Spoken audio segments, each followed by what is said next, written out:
আপনি কি জানেন আয়াতুল কুরসি এমন একটি আয়াত যেটি পড়লে শয়তান আপনার কাছে আসতে পারবে না।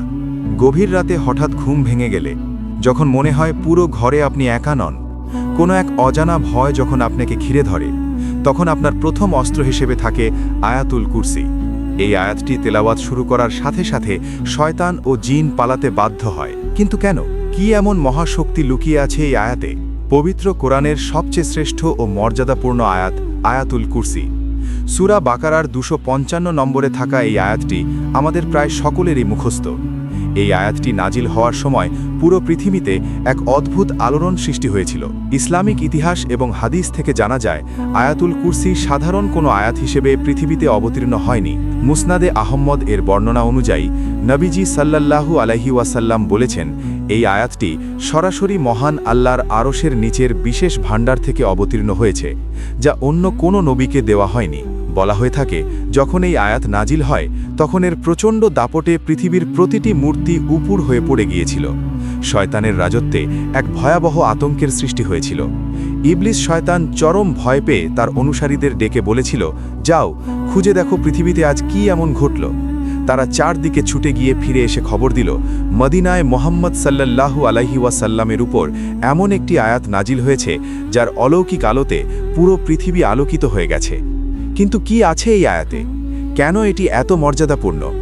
সহিহ মুসলিমের একটি হাদিসে এসেছে, উবাই ইবনে কাব রাদিয়াল্লাহু আনহুকে রাসূলুল্লাহ সাল্লাল্লাহু আলাইহি ওয়াসাল্লাম জিজ্ঞেস করেছিলেন, হে আবু মুনজির, তোমার কাছে কোরআনের সবচেয়ে মর্যাদাপূর্ণ আয়াত কোনটি? তিনি বিনীতভাবে উত্তর দিয়েছিলেন, আল্লাহ এবং তার রাসূলই ভালো জানেন। নবীজি আবার জিজ্ঞেস করলে তিনি বললেন, আয়াতুল কুরসি। তখন নবীজি সাল্লাল্লাহু আলাইহি ওয়াসাল্লাম তার বুকে আলতো চাপড় মেরে মুচকি হেসে বললেন, তোমার জ্ঞান তোমার জন্য আনন্দদায়ক হোক।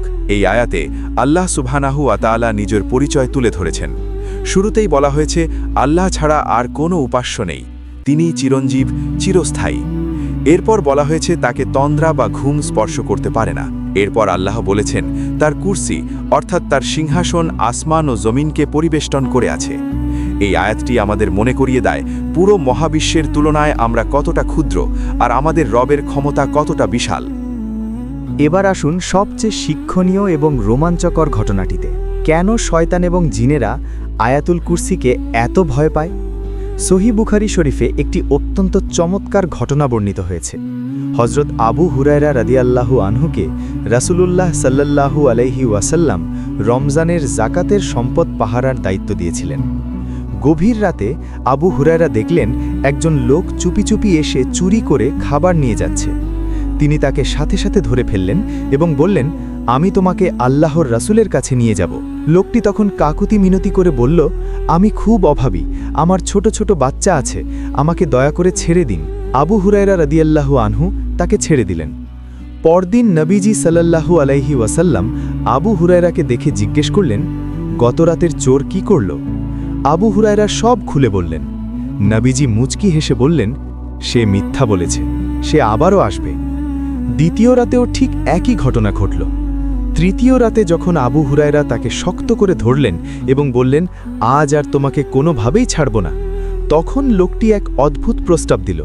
সে বলল, আমাকে ছেড়ে দিন, আমি আপনাকে এমন কিছু বাক্য শিখিয়ে দেব যা দিয়ে আল্লাহ আপনার বিরাট উপকার করবেন। আবু হুরায়রা কৌতূহলী হয়ে জানতে চাইলেন, কি সেই বাক্য?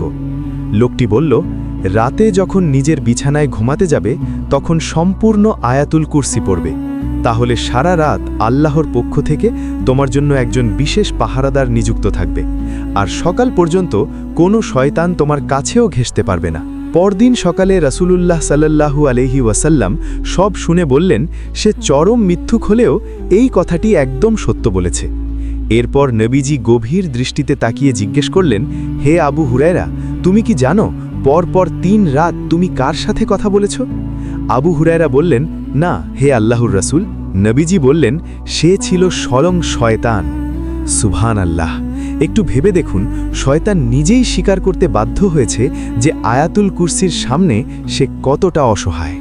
যখন কোনো মুমিন ব্যক্তি মন থেকে আল্লাহর বিশালত্ব অনুভব করে আয়াতুল কুরসি তেলাওয়াত করে, তখন শয়তান ও দুষ্ট জিনদের জন্য সেই আয়াতটি ভয়ঙ্কর আগুনের ফুলকির মতো হয়ে যায়। তারা কোনোভাবেই সেই ব্যক্তির ধারে কাছে আসতে পারে না। বর্তমানে অনেকেই কালো জাদু বা ব্ল্যাক ম্যাজিক নিয়ে আতঙ্কে থাকেন। জাদুকরেরা মানুষের ক্ষতি করার জন্য দুষ্ট জিনদের পাঠায়, কিন্তু যে ঘরে নিয়মিত আয়াতুল কুরসি পড়া হয় সেই ঘরের চারপাশে আল্লাহর রহমতের এক অদৃশ্য শক্তিশালী দেয়াল তৈরি হয়ে যায়। পৃথিবীর কোনো জিন বা শয়তানের ক্ষমতা নেই সেই দেয়াল ভেদ করে ভেতরে প্রবেশ করার। তাহলে আমাদের দৈনন্দিন জীবনে আয়াতুল কুরসির আমল কতটা জরুরি? সুনানে নাসাই শরীফের একটি সহি হাদিসে নবীজি সাল্লাল্লাহু আলাইহি ওয়াসাল্লাম এক অসাধারণ সুসংবাদ দিয়েছেন। তিনি বলেছেন, যে ব্যক্তি প্রত্যেক ফরজ নামাজের পর আয়াতুল কুরসি পাঠ করবে তার জান্নাতে প্রবেশের পথে মৃত্যু ছাড়া আর কোনো বাধা থাকবে না। অর্থাৎ ওই ব্যক্তির মৃত্যু হওয়া মাত্রই সে জান্নাতের মেহমান হয়ে যাবে। সুবহানাল্লাহ। তাছাড়া রাতে ঘুমানোর আগে যদি আপনি আয়াতুল কুরসি পড়েন তবে আল্লাহ তাআলা একজন ফেরেশতা পাঠিয়ে দেন, যে সকাল পর্যন্ত আপনার পরিবার, আপনার সম্পদ এবং আপনার আত্মাকে পাহারা দেয়। বাড়ি থেকে বের হওয়ার সময় যদি আপনি এটি পড়েন তবে আল্লাহ আপনাকে রাস্তার সমস্ত বিপদ আপদ, অ্যাক্সিডেন্ট এবং মানুষের ক্ষতিকর বদনজর থেকে রক্ষা করেন। এটি শুধু একটি তেলাওয়াত নয়, এটি স্বয়ং আল্লাহর কাছে নিজেকে পুরোপুরি সমর্পণ করার এক মহা শক্তিশালী মাধ্যম। প্রিয় দর্শক, সারাদিনে আমরা কত সময়ই তো অযথা সোশ্যাল মিডিয়ায় বা গল্পগুজবে নষ্ট করি, অথচ মাত্র 30 থেকে 40 সেকেন্ড সময় লাগে এই পবিত্র আয়াতটি পাঠ করতে। আসুন আজ থেকেই আমরা একটি প্রতিজ্ঞা করি, প্রতি ফরজ নামাজের পর এবং রাতে ঘুমানোর আগে আমরা অবশ্যই আয়াতুল কুরসি পড়ার অভ্যাস গড়ে তুলব। আমাদের ছোট ছোট সন্তানদের এই আয়াতটি অর্থসহ শিখিয়ে দেব, যাতে তারা আজীবন আল্লাহর হেফাজতে থাকতে পারে। হে দয়াময় আল্লাহ, আমাদের সবাইকে আয়াতুল কুরসির ফজিলত ও বরকত লাভ করার তৌফিক দান করুন। শয়তানের ধোঁকা, জিনদের আক্রমণ, কালো জাদু এবং দুনিয়ার সমস্ত বিপদ থেকে আমাদের এবং আমাদের পরিবারকে হেফাজতে রাখুন। আমাদের অন্তরকে কুরআনের আলোয় চিরতরে আলোকিত করে দিন। আমিন।